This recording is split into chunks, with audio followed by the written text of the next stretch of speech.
guys, selamat datang ke YouTube channel. Kita main Minecraft. So kita akan main dulu. Pertama kita akan buat keep factory room. So ni boleh agak sini. Kita dah ni. So dah banyak masa Christmas dan Tol. Okey, dari sini. Kita kena sebas.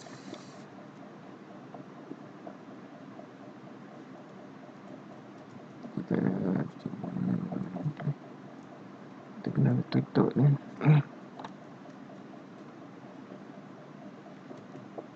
Mama, give me. Yes.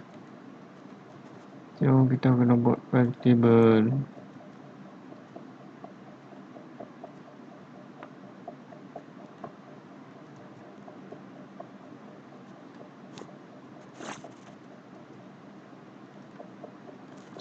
Table letak dekat sini.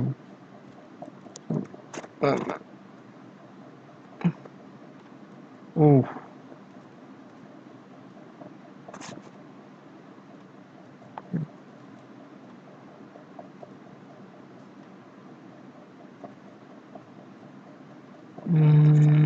Kita buat snow tu.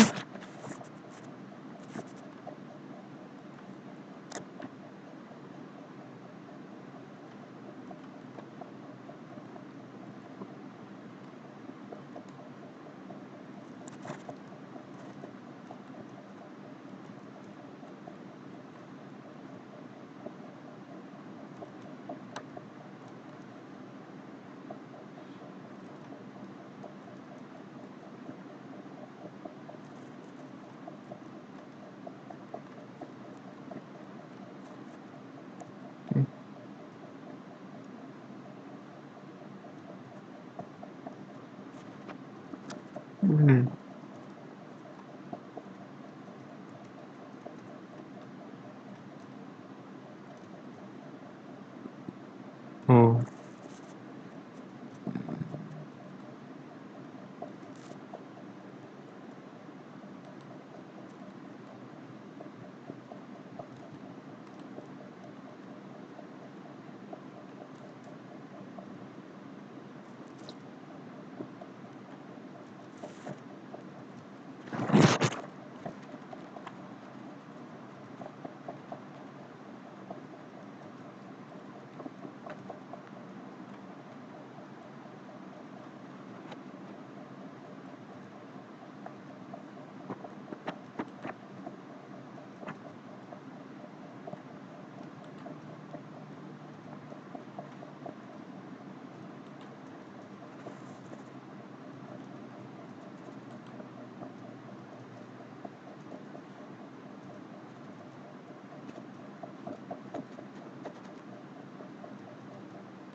Kita kena buang.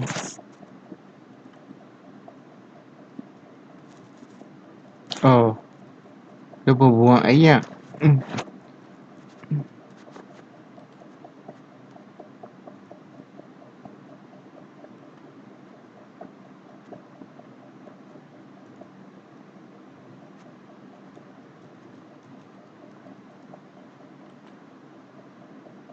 Okey. Oh.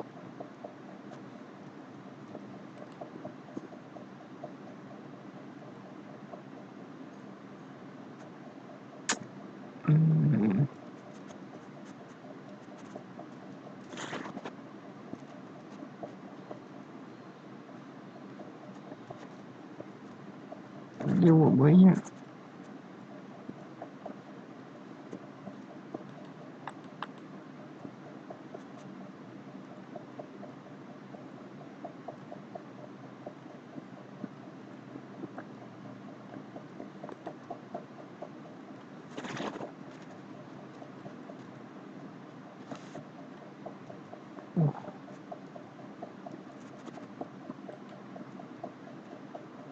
Okey.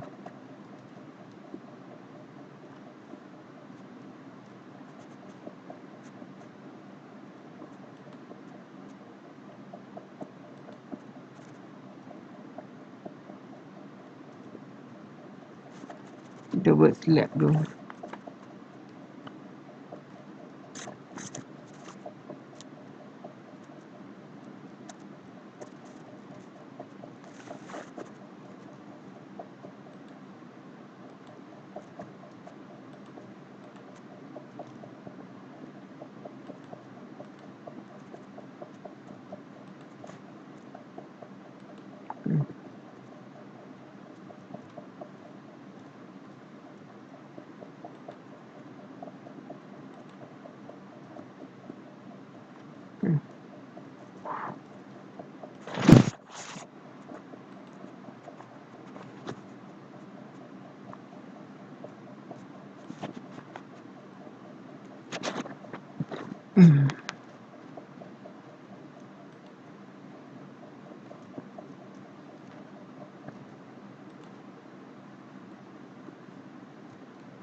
Teban tu.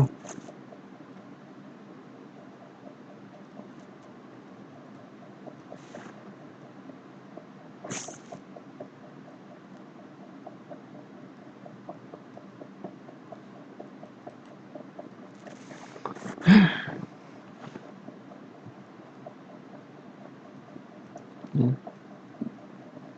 Kita tanam sana.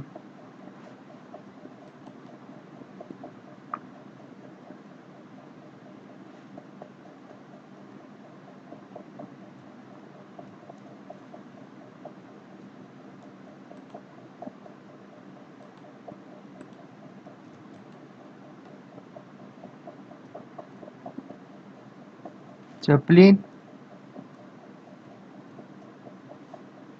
Tak, aku tunggu dulu sapinya tu.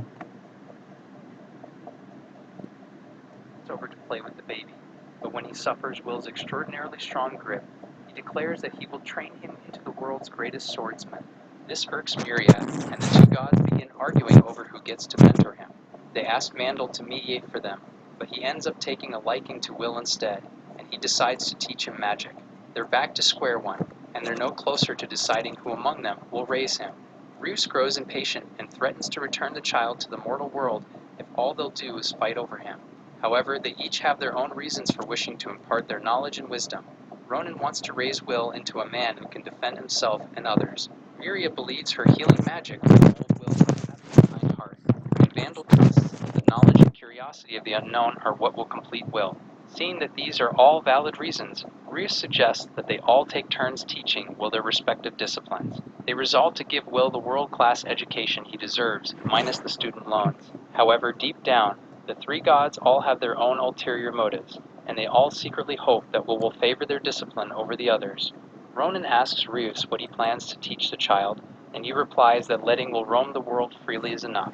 He explains that when he picked him up, he had a revelation. One day, Will leave, but he will carry with him their teachings forever. Elsewhere, Will kneels down on a cliffside overlooking the great valleys of Table Mountain. Schultz asks him if he is interested in seeing what lies beyond the wispy peaks, and Will replies that he is, though he knows that he isn't ready yet. But it gets him thinking. What do you call someone who has mastered sword, magic, and healing techniques? Schultz suggests that he call himself a hero, but to Will's knowledge, heroes are born with a distinct birthmark that he currently lacks. He knows, he tried. However, Schultz has a different opinion.